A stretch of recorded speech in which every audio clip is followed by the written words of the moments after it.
কারণ ওই মুহূর্তে আল্লাহ প্রথম আকাশে নেমে আসেন আর ডাকে আলা মিন মুস্তাগফিরিন আগফিরালা, কার ক্ষমা দরকার ক্ষমা চা, ক্ষমা করে দেব। আলা মিন মুস্তাকসিন আকসুলা, কার খাবারের দরকার পোশাকের দরকার চাও দিয়ে দেব। চাও, কার কি লাগবে চাও আমি দিয়ে দেব।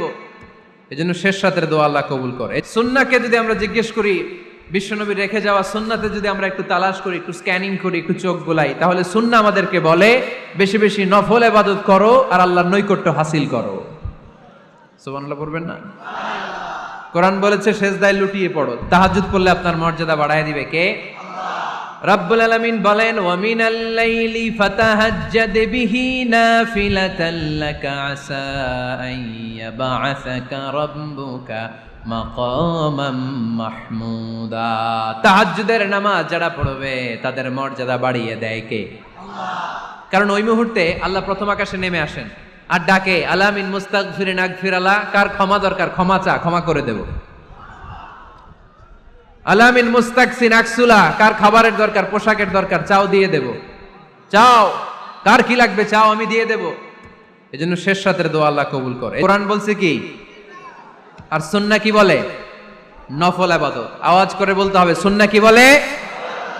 বুখারীর বর্ণনা, আল্লাহর হাবিব সাল্লাল্লাহু আলাইহি ওয়াসাল্লাম বলেন মা ইয়াজালু আবদি ইয়াতাকাররাবু ইলাইয়া বিন নওয়াফিল, বান্দা যত বেশি নফল ইবাদত করতে থাকে করতে করতে করতে করতে বান্দা আমার কাছের নৈকট্য প্রাপ্ত বান্দা হয়ে যায়।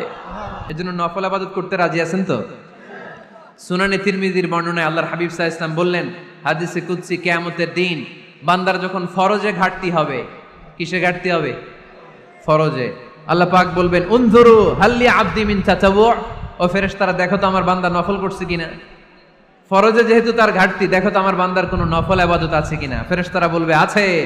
আল্লাহ বলবেন তাহলে ফরজগুলার যেহেতু ঘাটতি, নফল থেকে কিছু এনে ফরজে বসাই দিয়ে এগুলোর ফরজ বানায় দাও।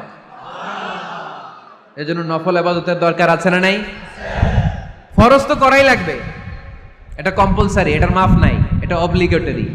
নফল করে আল্লাহর কাছে যাওয়া যায়, নফল হচ্ছে ওভার টাইম। নফল ইবাদত কেমন? আওয়াজ করে বলেন। তাহলে কোরআনের আলোকে আমরা জানলাম যে আল্লাহর কাছে যেতে হলে কি করতে হয়? সেজদা দিতে হয়।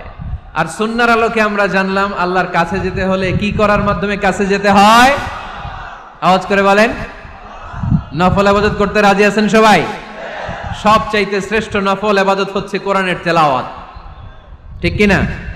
আল্লাহর হাবিব সাল্লাল্লাহু আলাইহি ওয়াসাল্লাম বললেন নফল ইবাদতের মাধ্যমে আল্লাহর কাছে যেতে চাও, নৈকট্যপ্রাপ্ত বান্দা হতে চাও, আফদলুল ইবাদাতি তিলাওয়াতুল কোরআন।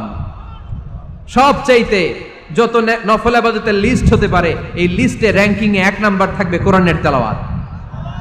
এই কোরআন তেলাওয়াত করতে রাজি আছেন তো? আমার হাতে যে কিতাবটার নাম কি? সবাই বলতে পারেন নাই? আওয়াজ করে বলেন তো কিতাবটার নাম। এই কিতাবে ভুল আছে? সন্দেহ আছে? সংশয় আছে? এটা আলোর পথ দেখায়। এই কিতাব মানুষকে মানুষের মতো মানুষ বানায়, ঠিক কিনা? গরুর পেট থেকে বেরোলে ওটা গরু, ছাগলের পেট থেকে বেরোলে ওটা ছাগল হয়, মানুষের পেট থেকে বেরোলে ওটা মানুষ হয় না, ওটার মানুষ বানাইতে হয়। মানুষ বানানোর জন্য কোরআন পড়ার দরকার আছে না নাই? তাহলে নফল ইবাদত করে আমরা আল্লাহর নৈকট্য পেতে চাই। 1 নাম্বার যে ইবাদতের কথা আপনাদেরকে শোনালাম সেটা হচ্ছে কোরআনের তেলাওয়াত। রাজি আছেন সবাই? ফজরের পরেই এই নিমসার এলাকায়, এই কুমিল্লা এলাকায় কোরআনের সুমধুর বাণীতে আমাদের গ্রামগুলো মুখরিত থাকতে হবে। আওয়াজ করে বলেন ঠিক কিনা? একটা সময় ছিল আমার বাংলার ৬৮,০০০ গ্রাম থেকে ফজরের পর কোরআনের ধ্বনি শোনা যেত। ৬৮,০০০ গ্রাম থেকে মক্তবগুলো থেকে আল্লাহর বাণী শোনা যেত।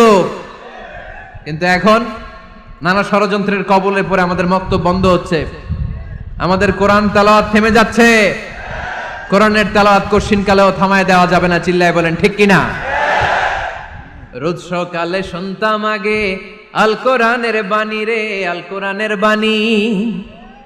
এখন শুনি সারে গামার দীপ্ত ফেনফেনানি। ধর্মপ্রাণ মুসলমান আজকাল হয়েছে মডার্ন, ধর্মপ্রাণ আমরা বড়ই ধর্মপ্রাণ, নামাজ রোজার কিছু নাই।